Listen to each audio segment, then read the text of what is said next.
What is going on, everybody? So today we're gonna be going to a Red Sea tank that's finally hitting that sweet spot, and we're able to start putting like more moderate to harder corals in there. And I'm really excited because it's been a long path. It's been hard. We've had our ups and downs. We finally got over the green algae, and this tank is ready to really take off and put some really cool corals inside of it. So I'm gonna share that with you guys today. But first, we got a huge fish order in. So let's take a look at what we have. We have a really big fish order that came in, and we got all the fish right now in formalin bass acclimating to their new quarantine systems. A lot of cool stuff that just came in. I'm really excited. There's some really nice anthias right there. Some wrasse. I see an angelfish, more wrasse.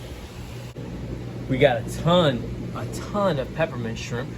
That, yes, they still go through our quarantine as well, so they'll have their own tank there. We got like, oh my gosh, look at all that. That's a lot of peppermint. Peppermints are really hard to come by nowadays, but they're in high demand. And bam, there they are. Look at all those peppermint shrimp. We are peppermint shrimp rich. I love it. Now, why do you want peppermint shrimp? Well, they're kind of just a cool invert, but also the fact that, look at this one. They will eat Aptasia. Even got some pistol shrimp in too, another cool invert. This one's really pretty. It's like red and white striped. He'll probably bury himself. Speaking of shrimp, we have some blood shrimp. Two partners right here. We got a bunch of these. A couple of just regular, the cleaners. And then we have the bloods, or the fire. We have boxes and boxes and boxes of fish to unpack here. Not to mention what's already acclimating. We got some prawn gobies. Love these guys. Look at that butterfly. That is a beautiful butterfly fish. And look at this. We got some anthias in here and an alani damsel over there with them. This is such a cool look because in the wild, these damsels actually do school with or shoal with anthias. So imagine getting, having your tank or whatever, and you get all these guys together. The contrast of colors is amazing. More butterfly fish, some canary blennies in here. And then I have our show tank here at Tank Missions, our little nano innovative marine 20-gallon aquarium that I haven't even gone through with you guys yet. I have not done a video on it. There's just so much going on that I'll get to this eventually in a near video. At the same time, we got an aquaculture order in too, so we have a bunch of really beautiful clowns. And stay tuned to this. This is going into an important person's aquarium, so we'll do a video on that. I'm sure you'll see that pretty soon. Got some dotty backs here, more clownfish, some aquaculture canary blennies. We got a lot going on here. Now, I gotta go on jobs, gotta leave the shop. I don't have time to show you everything that we got. I'll do that on another video. So if you wanna see that type of content, you know what to do. But I'm gonna pack up the truck right now, and I will see you at the job. All right, so here we are at this Red Sea Aquarium. This thing is absolute beautiful tank. It's finally coming into its own after a little bit of struggle with brown algae and then green hair algae. It's looking amazing. And let's just go ahead and go through the whole tank because I'm really excited and happy the way this tank has come into its own. So the zoas, look at these zoas. Got the rostas right there starting to grow. Look at these zoas growing all on there, open. That's a good sign for zoanthids. Not only the growth, but they're open.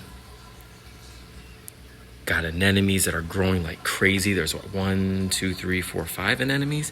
Every time I come here once every 2 weeks. Every time I come here, I'm having to take anemones out of this tank or isolating them to this corner, and hopefully they can stay there. We got some star polyp growing right here. Those are beautiful, bright red mushrooms. It's even growing right in the middle of that star polyp. That's how fast these mushrooms grow, as they even make it through star polyp. They're actually putting up a fight because the star polyp is really an invasive coral. It'll take over a lot, but those mushrooms are kind of acting like a border, protecting this goniopora, keeping that star polyp at bay, which is kind of cool.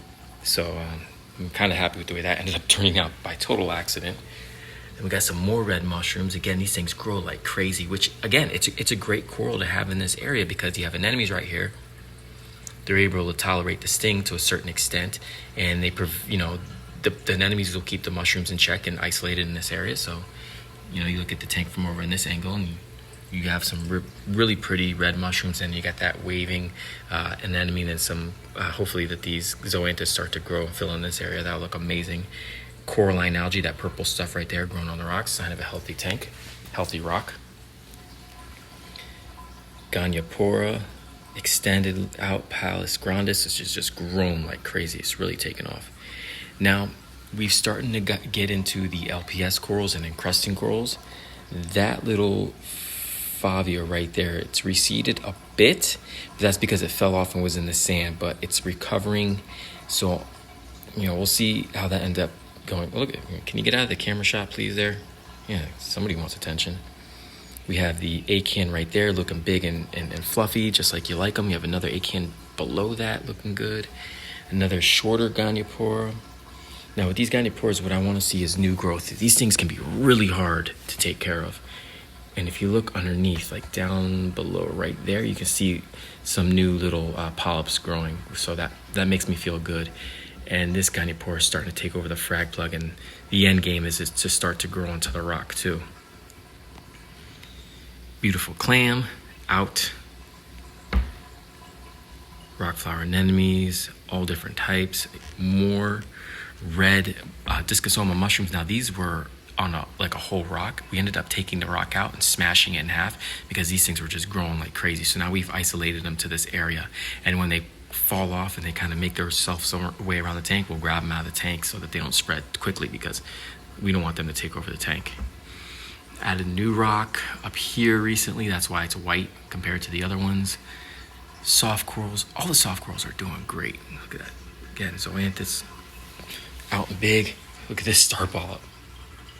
There's not many places you can put star polyp, but right here, I think it looks great, because if that grows on the sand, it's easy to manage. You can kind of keep it, in check. It starts growing on the rock, it's a little bit harder, so you just got to remember to keep that buffer zone right there. We got a little bit of cliff here, so it's going to be hard for that to get to the rock. And if it starts encroaching, we'll just go ahead and trim it. But it's growing nicely, and that looks really cool right there, that big patch of bright green. These zoas of just this was just, you can see kind of where the frag plug was, where it started, and look how the growth on there. Now this is all in a 1.5 year time. This tank is just, boom, really hit its stride. And once the tank hits its stride, man, it really starts to get dialed in and take off. We've got some new additions, the LPS corals. We got a frog spawn. We got hammer corals and stuff like that. They look good. That's kind of more of a moderate type of coral. So more, not beginner, but more of a moderate, in between type of coral. As far as difficulty, toadstool polyps are out. That's always a good sign. Gorgonian is just, look at the size of this thing. It's massive. Pallies down there looking good. So today I have this area right here, and I'm going to be putting in an SPS coral. And this will be the first SPS coral that we've put in this tank, and I'm really curious to see how it's going to do, because I really want to start getting some SPS corals in here, some branching corals, maybe some acropora and things like that, monopora digitata, things like that, just to add some color and add some height to the tank, and just make it a true mixed reef, because it's not yet a mixed reef because we only have softies and LPS. We don't have the SPS corals yet, which are the most difficult corals to keep. We even have sponge right here. That's a blue sponge coral, and it's growing. So hopefully that starts to grow on that rock, and we have nice blue there. We have anemones. We have almost a mixed reef, guys. Almost a true mixed reef. We got to get that SPS in here to make it to finish the job. As far as coral goes, you have the Nazotang, which obviously is all up in the camera. Royal Grandma, Chromis. Got a wrasse down there, yellow tang. Angelfish. What else we got? Dottie back. So definitely room for more fish. Clownfish, of course, that love the anemone. They hang out in this area. Definitely room for more fish, which we're going to add pretty soon. We just got to order. We just got to make it through quarantine. And yeah, we'll get some more movement in this tank, because it definitely needs it. I'm thinking some more wrasse and things like that. Maybe some Anthias. Anthias would look badass in here, especially once you start getting the SPS coral in this tank. But, it's taken a bit, and there's been some ups and downs, but we're finally getting to a place where I'm feeling good. So the next step is SPS corals, guys, and you know, this tank is showing me signs. There's no algae. The algae is at a minimum, and it's starting to recede. The hair algae is almost completely gone.